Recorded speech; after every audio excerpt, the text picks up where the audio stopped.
So you guys are going into like this is a white line on your left side. This is a yellow line. So the examiner is gonna come to you and tell you, I want you to enter this dead end road. I want you to turn around and stay in the box. So basically they tell you here. So what you do is you show the right signal, and then you try to be as close as possible to the right and stop. Don't go too much in, because you want the front of your car to have enough clearance to go to the other side. So the reason you want to stay as close to the right as possible is because you want to have enough room to turn around. So, once you're here and you have enough space in front of you, stop, turn the wheel fully left, and then move. Once your car goes to that other side, stop, move backward, stop, and stay in the box. And that's it. That's the skill test. The examiner is going to come to your window, tells you, I want you to exit right, and that's it. So they ask you to turn into a dead end road, go in, turn around, and that's it. So I know a lot of people may have a question, and on the 6 hours behind the wheel, we would show you how to do these things.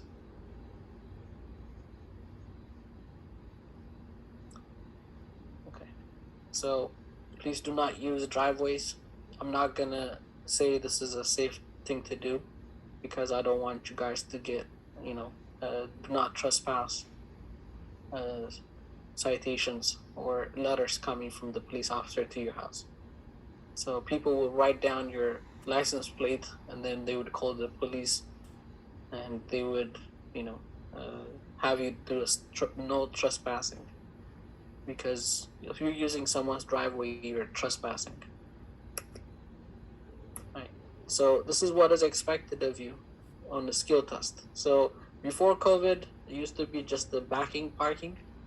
Now after the COVID, everything is in the parking lot, which is easy. So for the back parking, I'm gonna show you the skill that you need to remember. So on most passenger side, this window, this is what I'm talking about. So this is that window. So that back passenger side window. On most vehicles, this is universal. They have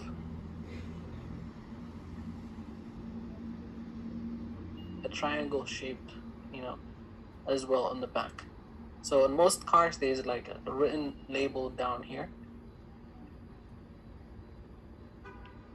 like about the car. So if it's Toyota, it would say Toyota. If it's Honda, it's gonna say Honda or Acura, something. So on the skill test, what you're looking for is this cone. From your perspective view, you want to see it around there. So on the test, each cone has a flag. When you see that there, start turning. As you go back, you would be here. So fully turn right when you see that right there. But we'll show you how to do this on the skill, on the 6 hours. So turn the wheel fully right. Once it's there, as you go back, you're checking your mirrors to make sure you can see, 3 cones on either side, and then you fix the wheel straight when you see that, and then you pass. So it's easy. I would, when we do the 6 hours, we would show you more. So until then, just make sure when you're practicing at home doing the perpendicular parking or angle parking, give yourself a space. When attempting to do backing up on the skill test, if you are about to hit a cone, so as you're backing up, if you see you're about to hit this cone, you are allowed to fix yourself by going the other way. You don't need to go the same way. So you are allowed to fix and come back. You don't have to be on the first try going. they give you 3 minutes because you have time to adjust and come back. People who just go back and hit cones are the ones who fail.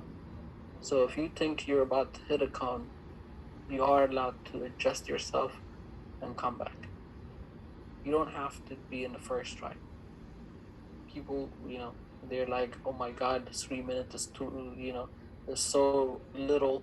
I don't have enough time to do the backing up. People who worry about the timing are the ones who fail. If you take your time, if you know what you're looking for on your mirrors, you'll be okay. Right. So on the skill test, what are you going to be evaluated on?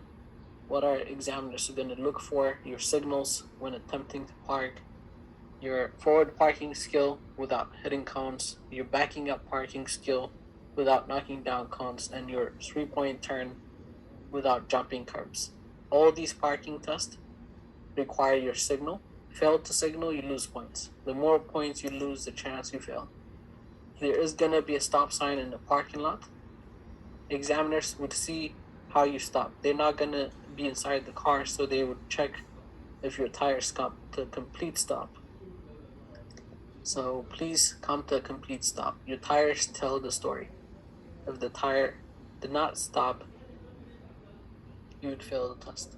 So please, take your time. Do not feel rushed. If you rushed or you make a rush decision, you would fail the test. You have enough time to do the parking. 3 minutes is not, small. It's a big, it's a lot of time. So 20 feet deep, that's the parking space, and 10 feet wide from each other. The cones are,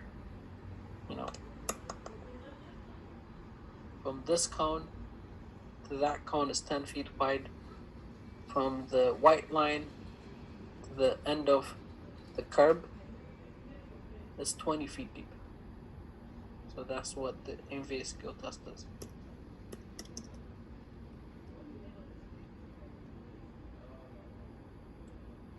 Right. Turning around to the left side, again, I showed you in the video, it's not good to turn around on driveways because police would write you a do not trespass, and people would not like you to turn around on their driveways, so please use the road.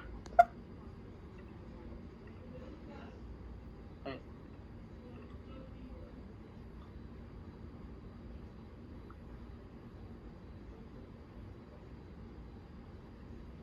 Okay, so that's the end of today's unit. I'm sorry for the long class for Friday. I'll see you on Monday, 5:30. If you guys would like to come on Saturday or Sunday class, use the same Zoom link. Class is going to start at 2 p.m. I'm not going to be teaching the class, so when you join that class, please make sure you type the name and tell them that you're in the October 4, 5:30 p.m. class. They would take a note and they would email you the quiz for the lesson you take for that unit. So if you take that unit on Saturday and Sunday class, you don't have to be in the weekday classes for that unit. So if you're taking unit 6, that's going to be on Monday. So if you take unit 6 on Saturday, you don't have to be on Monday. If you're taking unit 7, then you don't have to be on Tuesday. So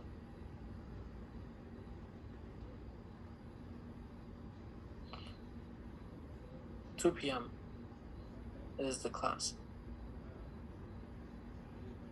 No, that's not for people who missed the class. There is a Saturday and Sunday class we offer because some people are not able to do Monday through Friday because of school. Same meeting ID, correct. But when you join, just tell them that you're from the weekday class, 5:30 p.m. Right. So stay safe, everyone. And I'll see you guys on Monday.